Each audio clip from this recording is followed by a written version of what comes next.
नमस्कार दोस्तों, आपके अपने चैनल हमारे संस्कार में आपका बहुत बहुत स्वागत है। आज हम आपके लिए लेकर आए हैं पाप मोचनी एकादशी की व्रत कथा।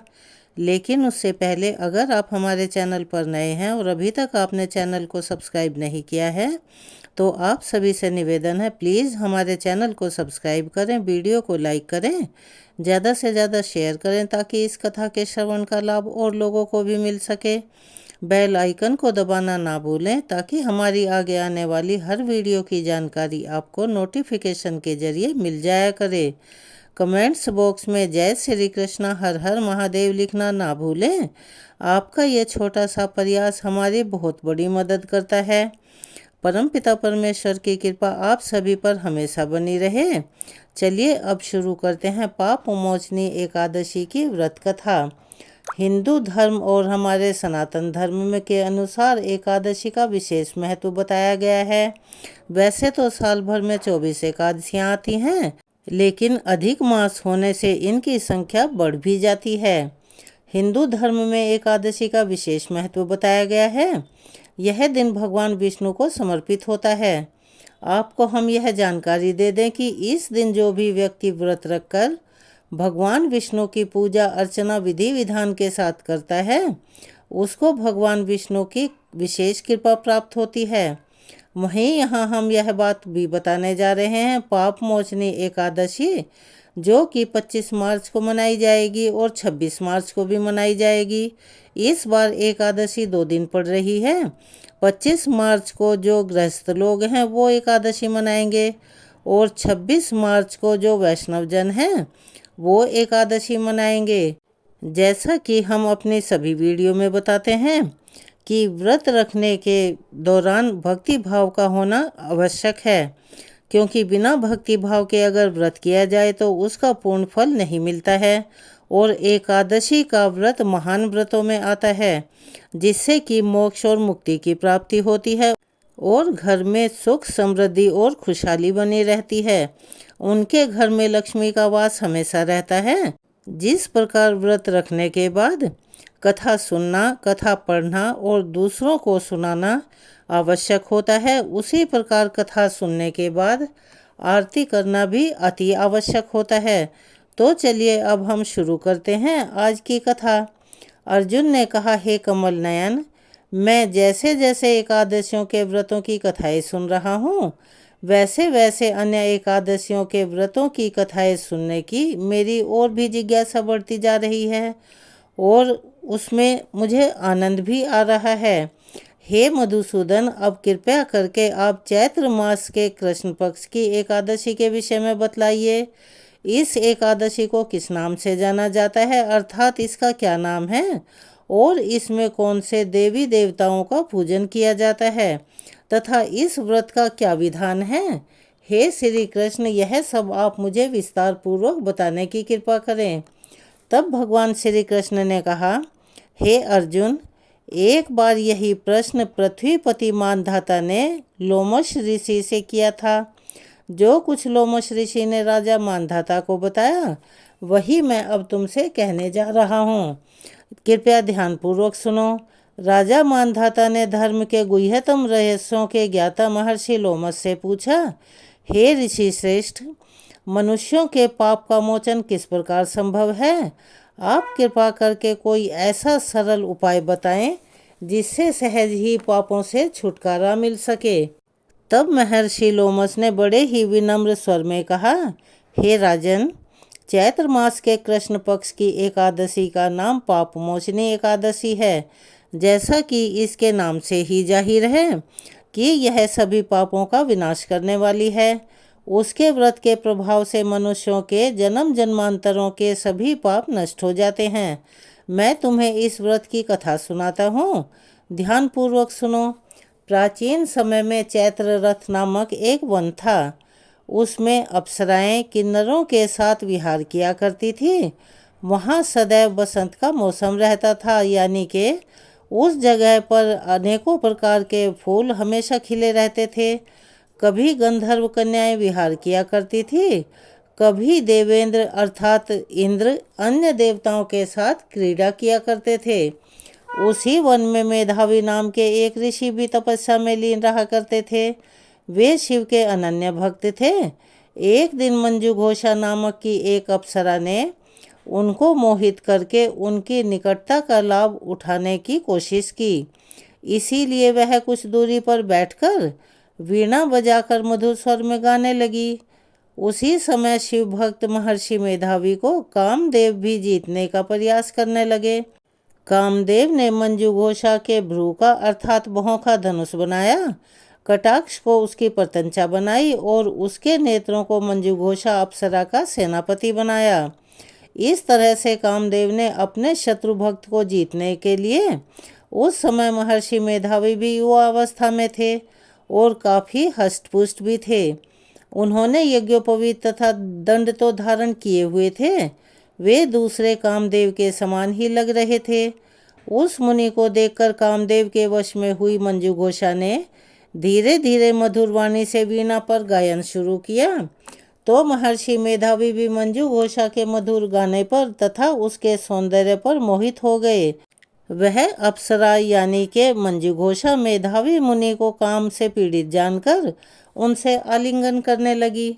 महर्षि मेधावी उसके सौंदर्य पर मोहित होकर शिवजी के रहस्य को भी भूल गए और काम के वशीभूत होकर उसके साथ रमण क्रीड़ा करने लगे। काम के वशीभूत होने के कारण मुनि को उस समय दिन रात का कुछ भी ज्ञान नहीं रहा और काफ़ी समय तक वे रमण करते रहे। उसके पश्चात मंजू घोषा ने एक दिन उन मुनि से कहा कि हे ऋषिवर, अब मुझे बहुत समय हो गया है, अतः आप मुझे स्वर्ग में वापस जाने की आज्ञा दे दीजिए। अप्सरा की बात सुनकर ऋषि ने कहा कि हे मोहिनी, संध्या को तो आई हो, प्रातःकाल होने पर चली जाना। ऋषि के ऐसे वचनों को सुनकर मंजू घोषा उनके साथ रमण करने लगी। इसी प्रकार दोनों ने साथ साथ बहुत सा समय बिताया। मंजू घोषा ने एक दिन ऋषि से कहा कि हे विप्रवर, अब तो आप मुझे स्वर्ग जाने की आज्ञा दे ही दीजिए, यहाँ पर मेरा और रुकना उचित नहीं है। मुनि ने इस बार भी वही बात दोहराई। कहने लगे, हे रूपसी, अभी ज़्यादा समय व्यतीत नहीं हुआ है, कुछ समय और ठहर जाओ। मुनि की बात को सुनकर अप्सरा ने कहा कि हे ऋषिवर, आपकी रात तो बहुत लंबी है, आप स्वयं ही सोचिए, मुझे आपके पास आए हुए कितना समय हो गया है, अब और ज़्यादा समय तक यहाँ ठहरना क्या भला उचित है। अप्सरा की ऐसी बात सुनकर मुनि को समय का बोध हुआ और वह गंभीरतापूर्वक सोचने लगे। जब उन्हें समय का ज्ञान हुआ कि उन्हें मंजू घोषा के साथ समय बिताते हुए 57 वर्ष बीत चुके हैं, तो उस अप्सरा को वह काल का रूप समझने लगे। इतना ज़्यादा समय भोग विलास में व्यर्थ ही चला जाने पर उन्हें बड़ा क्रोध आया। अब वह भयंकर क्रोध में जलते हुए उस तपनाश करने वाली अप्सरा की तरफ भ्रुकुटी तान कर देखने लगे। क्रोध से उनके होंठ कांपने लगे और इंद्रियां बेकाबू हो गई। क्रोध से थरथराते स्वर में मुनि ने उस अप्सरा से कहा, मेरे तप को नष्ट करने वाली दुष्टा, तू महापापिन है और बहुत ही दुराचारिणी भी है और तुझे धिक्कार है। अब तू मेरे श्राप से पिशाचिनी बन जा। मुनि को क्रोधवश श्राप से वह अप्सरा पिशाचिनी बन तो गई। यह देख वह व्यथित होकर बोली, हे ऋषिवर, अब मुझ पर क्रोध त्याग कर प्रसन्न हो जाइए और कृपया करके मुझे यह बतलाइए कि इस शाप से निवारण कैसे होगा और मुझे छुटकारा कैसे मिलेगा। विद्वानों ने कहा है, साधुओं की संगत अच्छा फल देने वाली होती है और आपके साथ तो मेरे बहुत से वर्ष बीते हैं, अतः आप अब मुझ पर प्रसन्न हो जाइए, नहीं तो सब लोग कहेंगे कि एक पुण्य आत्मा के साथ रहने पर भी मंजू घोषा को पिशाचिनी बनना पड़ा। मंजू घोषा की ऐसी बात सुनकर मुनि को अपने क्रोध पर अत्यंत ग्लानि हुई, साथ ही अपनी अपकीर्ति का भी भय हो गया। अतः पिशाचिनी बनी मंजू घोषा ने मुनि से दोबारा पूछा। तब मुनि ने कहा, तूने मेरा बड़ा बुरा किया है, मेरा सारा तप नष्ट कर दिया, किंतु फिर भी मैं तुझे इस शाप से मुक्ति का एक उपाय बतलाता हूँ। ध्यान से सुनो। चैत्र मास के कृष्ण पक्ष की जो एकादशी है, उसका नाम पाप मोचनी है। उस एकादशी का व्रत करने से तेरी पिशाचिनी की देह से मुक्ति हो जाएगी। ऐसा कहकर मुनि ने उसको व्रत का सभी विधि विधान समझा दिया। फिर अपने पापों का प्रायश्चित करने के लिए वे अपने पिता च्यवन ऋषि के पास गए। च्यवन ऋषि ने अपने पुत्र मेधावी को देखकर कहा कि पुत्र, तूने ऐसा क्या किया है कि तेरे सभी तप नष्ट हो गए हैं और तुम्हारा चेहरा भी मलिन हो गया है, जिससे तुम्हारा समस्त तेज भी मिट गया है। मेधावी मुनि ने लज्जा से अपना सिर झुकाकर कहा, पिताश्री, मैंने एक अप्सरा से रमण करके बहुत घोर पाप किया है। इसी पाप के कारण संभवतः मेरा सारा तेज और मेरे तप नष्ट हो गए हैं। कृपया करके आप मुझे इस पाप से छूटने का कोई उपाय बतला दीजिए। तब ऋषि ने कहा, हे पुत्र, तुम चैत्र माह के कृष्ण पक्ष की पाप मोचनी एकादशी का विधि विधान तथा भक्तिपूर्वक उपवास करो। इससे तुम्हारे सभी बड़े छोटे जो भी जाने अनजाने में किए हुए पाप हैं वो सब नष्ट हो जाएंगे। अपने पिता च्यवन ऋषि के ऐसे मधुर वचनों को सुनकर मेधावी मुनि ने पाप मोचनी एकादशी का विधि पूर्वक व्रत किया। उसके प्रभाव से उनके सभी पाप नष्ट हो गए। मंजू घोषा अप्सरा भी पाप मोचनी एकादशी का व्रत करने से पिशाचिनी की देह से छूट गई और पुनः अपना सुंदर रूप धारण करके स्वर्ग लोक को वापस चली गई। फिर लोमश मुनि ने कहा, हे राजन, इस पाप मोचनी एकादशी के प्रभाव से सभी भक्तों के समस्त पापों का नाश हो जाता है, चाहे वो इस जन्म के हों या पूर्व जन्म के हों। इस एकादशी की कथा के श्रवण से, यानी कि कथा सुनने से, इसे पढ़ने से और दूसरों को सुनाने से 1000 गौदान करने का फल प्राप्त होता है। इस व्रत को विधि विधान और भक्ति भाव से करने से ब्रह्म हत्या करने वाले, स्वर्ण चुराने वाले, मद्यपान यानी के मदिरा का सेवन करने वाले, अगम्यागमन करने वाले यानी कि गुरु की पत्नी के साथ रमण करने वाले आदि भयंकर पाप भी नष्ट हो जाते हैं और उन सभी भक्तों को अंत में स्वर्ग लोक की प्राप्ति होती है और उन्हें मुक्ति प्राप्त होती है। एकादशी का यह व्रत अपने नाम को सार्थक करता है और भक्तों के सभी पापों का, समस्याओं का निवारण करता है और उन्हें भगवान के चरणों में स्थान दिलवाता है।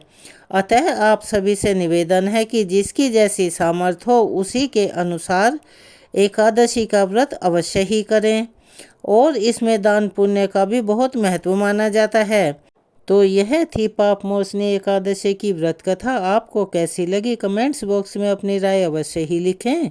अगर आप हमारे चैनल पर नए हैं और अभी तक आपने चैनल को सब्सक्राइब नहीं किया है तो आप सभी से हाथ जोड़कर निवेदन है, प्लीज़ हमारे चैनल को सब्सक्राइब करें, वीडियो को लाइक करें, ज़्यादा से ज़्यादा शेयर करें, बेल आइकन को दबाना ना भूलें। कमेंट्स बॉक्स में जय श्री कृष्णा, हर हर महादेव लिखना ना भूलें। अपना प्यार और सहयोग हमें ऐसे ही प्रदान करते रहें। धन्यवाद।